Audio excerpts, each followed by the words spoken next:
Мамлекеттик бажы кызматы ИАЭПтин бажы чегарасынын кыргыз участкасында жайгашкан өткөрүү пункттарында санарип тамганы жайылтуу боюнча ишин улантууда. Ведомствонун басма сөз кызматы билдиргендей, жылдын аягына чейин бардык өткөрүү пункттарда система толук кандуу иштей баштайт. Инновациялык долбоор пилоттук режимде Достук өткөрүү пунктунун базасында 2020 жылдын 11 декабрынан баштап иштеп жатат.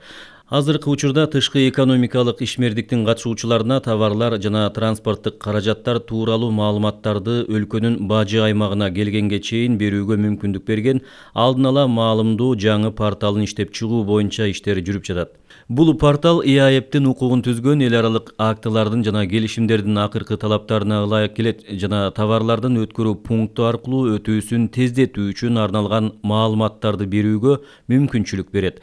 Өткөрүлгөн иштердин жыйынтыгы боюнча бир аялдама принциби боюнча ташып өткөрүлүүчү товарларга карата чечимди ыкчам кабыл алуу үчүн мамлекеттик контролдоочу органдардын ортосунда алдын ала маалымат алмашуу порталын жайылтуу пландалууда. Санарип тамга долбоору бажы кызматынын базасына берилүүчү алдын ала маалыматты чек арадагы ыйгарым укуктуу мамлекеттик органдар менен бөлүшүүгө, ар бир мамлекеттик орган үчүн автономдук системаны киргизбестен товарлар жана транспорттук каражаттары тууралуу маалыматтарды иштетүүгө мүмкүндүк берет.